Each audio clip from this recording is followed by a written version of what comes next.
and welcome back to the Citizen channel. We're all staying safe and well as we look forward to a Club World Cup final. There you go, that's something we perhaps didn't think we'd say many years ago, or certainly after 2010 anyway, we thought we might, but it took us a while to get there, but we're there, we're in the final against Brazilian guys, Fluminense, of course. So this is Pepsi 11. We're going to have a look at Fluminense, find out a little bit more about them, how they did to get here, and just a little bit of history about them and the squad and the manager, of course.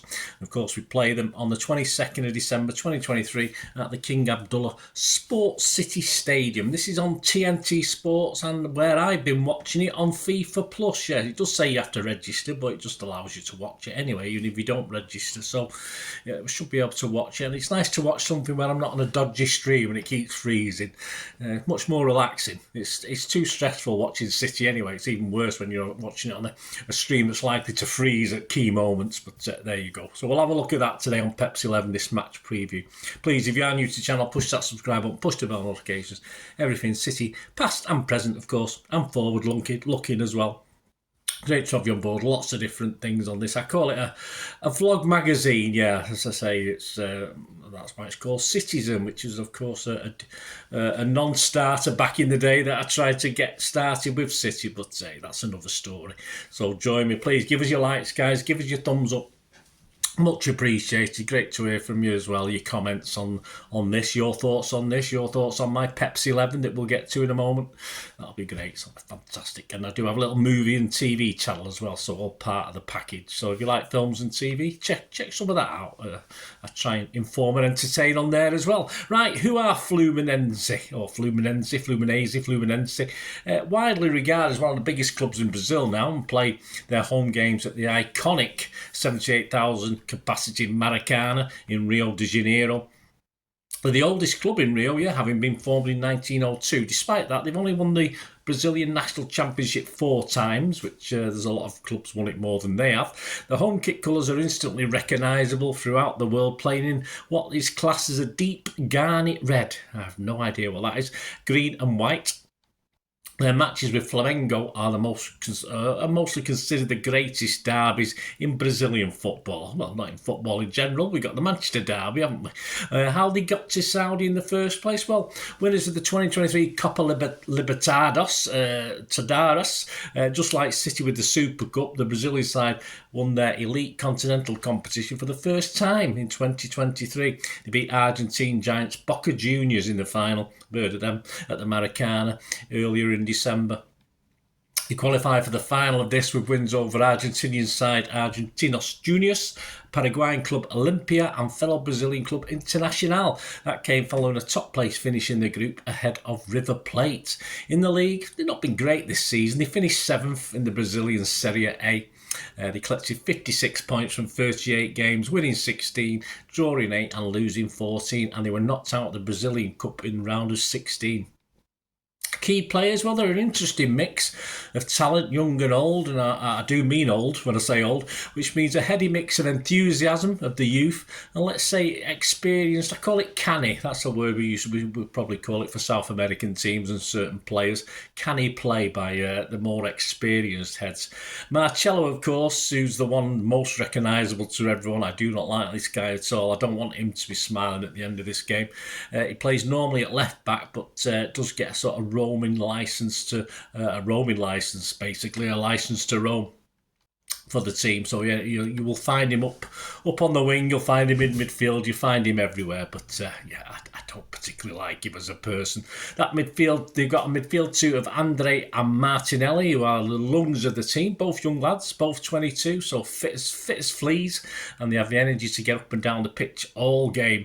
The two central defenders, perhaps not so much, certainly 40-year-old Felipe Melo and 26-year-old Nino, he's a bit more likely. A strong physical pair who do tend to do what they're supposed to do, protect the goal, and you won't see them, I don't think you'll see them rampaging forward too much apart from the odd set piece. Melo played in Europe for the likes of Juventus, Galatasaray, Inter, while Nino has played all his career in Brazil, but he's been recently rewarded as being part of the international setup. Fabio. Here we go. Fabio, the 43-year-old goalkeeper. Hey, even I might get a go behind him. He's obviously experienced. I think we used stringers, crossbars when he started his career. As such, he's a solid, capable, experienced keeper who does pretty well, although he does need a hand getting up and down the stairs, I believe. In attack, they've got a German called Cano, who's a bit of a poacher, a sniffer we used to call him in the old days, who will look to react quickest to any Walker errors or Edison errors, any loose balls in the box. Well, of course, John Kennedy has proved a super sub. Yeah, John Kennedy's a lethal option off the bench, certainly in big games as well. These are supplied by Ganso and wingers Keno and John Arias, who try to remain high and wide, and Ganso's plays more like a number 10. So that's the team. Good experience. I don't think that'll change much from the team that played in the semi-final. But how about the manager? What's he like? The Brazilian Pep he's called. Well, Fernando Diniz has been a manager since 2009, but he's enjoying a bit of a boost at the moment to his reputation due to the success of Fluminense. Alongside his responsibilities at the moment, he is also interim head coach of Brazil. While he has been nicknamed the Brazilian Guardiola, Diniz himself doesn't agree with this, and I probably don't, based on the way they play the football. But the big thing is he's got a good head of hair, so there's a big difference between the two of them. Fluminense booked their place in the final 24 hours before City thanks to a second-half penalty from John Arias and a late strike from substitute John Kennedy, despite the African champions Al Ahly making a good fight of it, backed by a large vociferous following. The experience of the Brazilians eventually won out. Fluminense hit the woodwork twice in the first half, but didn't have it all their own way, as both teams played some pacey counter-attacking football, and Fluminense defence had to be at their best throughout. The second half, though, showed no let-up in the pace, but the breakthrough came late on 71 minutes. And went Fluminense's way as Arias struck from the penalty spot after, yes, your friend and mine, Marcelo, was adjudged to have been brought down in the box. Al Ahly still had chances to draw level, but didn't quite do it, and it was Fluminense who prevailed, with substitute Kennedy's super sub, as I said, fine 89 strike, booking their place in the final. I don't see Fluminense, as I've commented before, changing too much personnel-wise and style-wise for the game. They won't perhaps be as forward-thinking initially. They'll try and keep things tight. And I think they'll respect City, which is good for us. We want teams to show us a little bit of respect, because if they go at us, we might be in trouble.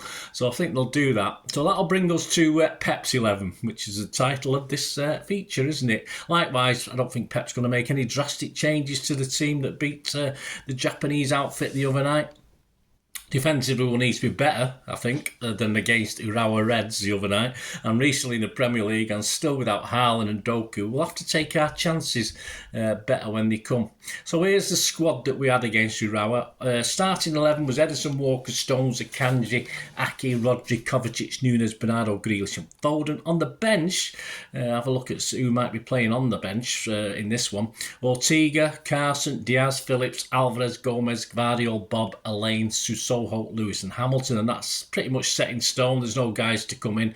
On the basis that everyone was fit after Tuesday's game, can I see anyone on that bench starting this one? For me, there's only 3 players with the slightest chance of doing so. That's Diaz, Alvarez and Gvardiol. Alvarez, yeah, he's played South American. He's got the experience of that level. He's got the experience of the atmosphere, the intent, the physicality. So why not? Why not for Pep to have rested him for that semi-final and bring him in against another South American outfit.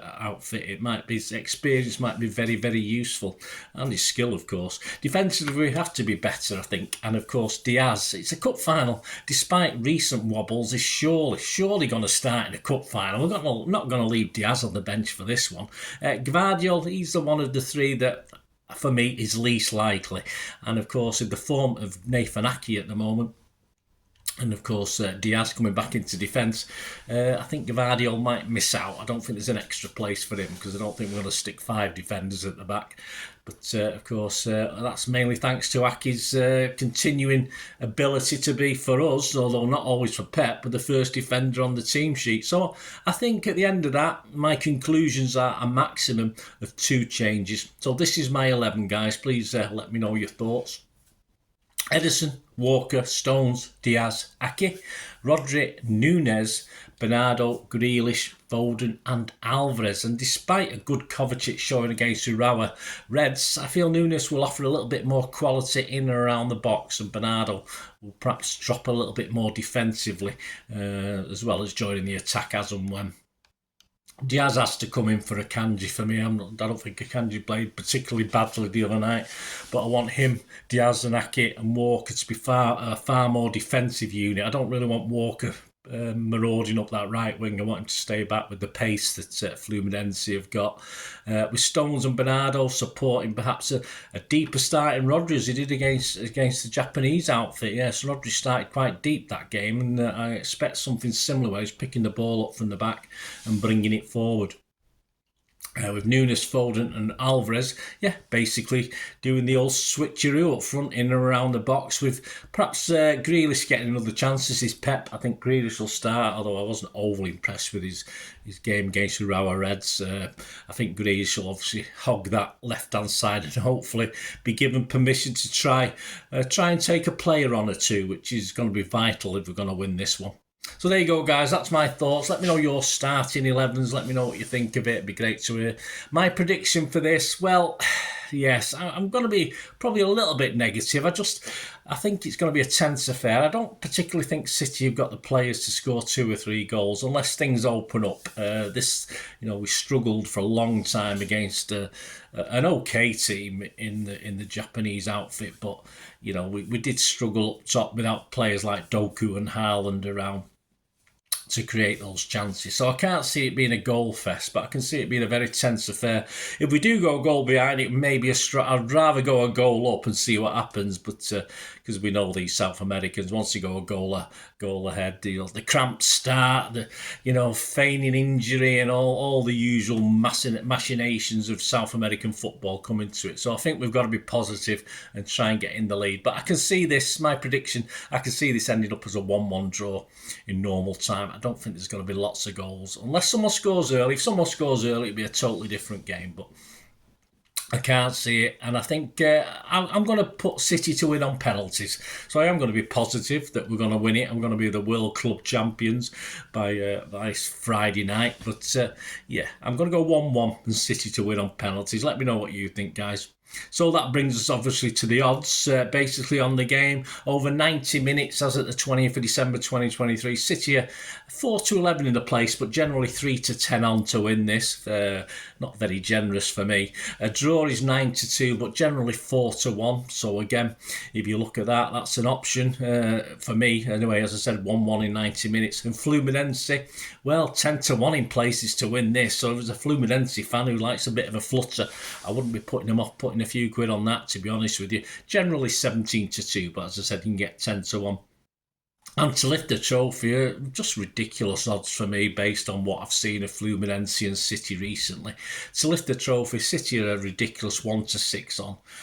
We're not a 1-6 chance. And Fluminense a 4-1 to lift the trophy. As I say, if it gets to penalties, it becomes a lottery anyway. So, if you're a Fluminense fan and you fancy a little flutter, I think those odds are very, very interesting. But there you go, guys. Let me know your thoughts. If you are having a bet, let me know what they are, because I think this is another toughie. Hopefully, fingers crossed, we can bring that trophy back to Manchester again. It has been here before, of course, but we'll have to have a look at that. So join me on Saturday the 23rd of December.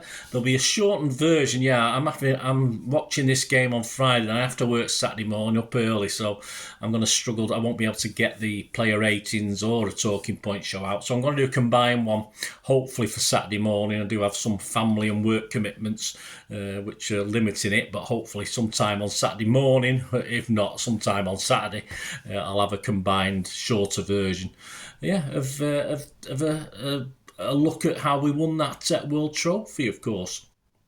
So check back for that one. And on Sunday, which is Christmas Eve, there will be, it's already in the can, so I can zoom this out.